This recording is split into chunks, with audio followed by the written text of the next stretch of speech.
Many years ago, when I was born in the 50s and 60s didn't belong to girls in India. They belonged to boys. They belonged to boys who would join business and inherit business from parents, and girls would be dolled up to get married. My family in my city and almost in the country was unique. We were 4 of us, not one, and fortunately no boys. We were 4 girls and no boys. And my parents were part of a landed property family.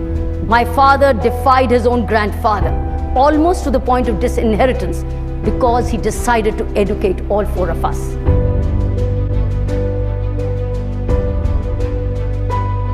And since I said they're my role models, I followed 2 things which my father and mother gave me. One, they said, life is on an incline. You either go up or you come down. And second thing which has stayed with me, which became my philosophy of life, which made all the difference, is 100 things happen in your life, good or bad. Out of 100, 90 are your creation. They're good, they're your creation. Enjoy it. If they're bad, they're your creation. Learn from it. 10 are nature sent, over which you can't do a thing. It's like a death of a relative, or a cyclone, or a hurricane, or an earthquake. You can't do a thing about it. You've got to just respond to the situation. But that response comes out of those 90 points.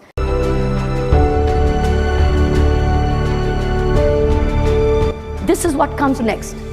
I joined the Indian Police Service as a tough woman, a woman with indefatigable stamina, because I used to run for my tennis titles, etc. But I joined the Indian Police Service.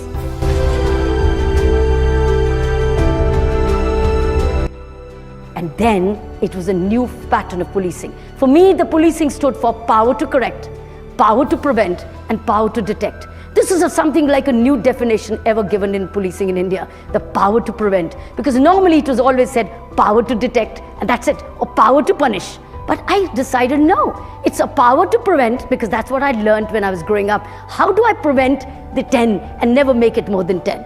So this is how it came into my service, and it was different from the men. I didn't want to make it different from the men, but it was different because this was the way I was different. And I redefined policing concepts in India.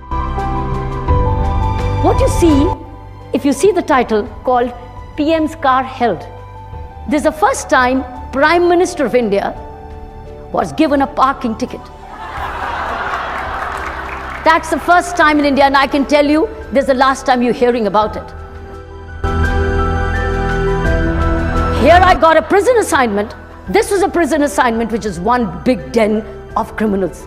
Obviously it was. But 10,000 men, of which only 400 were women. 10,000, 9,000 plus about 600 were men. Terrorists, rapists, burglars, gangsters. Some of them I'd sent to jail while as a police officer outside. And then, how did I deal with them? The first day when I went in, I didn't know how to look at them. And I said, do you pray? When I looked at the group, I said, do you pray? And they saw me as a young, short woman wearing a Pathan suit. They said, do you pray? And they said, they didn't say anything. I said, do you pray? You want to pray? They said, yes. I said, all right, let's pray. I prayed for them, and things started to change. This is a visual of education inside the prison. Friends, this has never happened where everybody in the prison studies. I started this with community support. Government had no budget. It was one of the finest, largest volunteerism in any prison in the world. This was initiated in Delhi prison. You see one sample of a prisoner teaching a class. These are hundreds of classes, 9 to 11. Every prisoner went into education program. Same den which they thought they would put me behind the bar and things would be forgotten. We converted this into an ashram, from a prison to an ashram through education. I think that's the bigger change. It was the beginning of a change. Teachers were prisoners. Teachers were volunteers. Books came from donated school books. Stationery was donated. Everything was donated because there was no budget of education for the prison.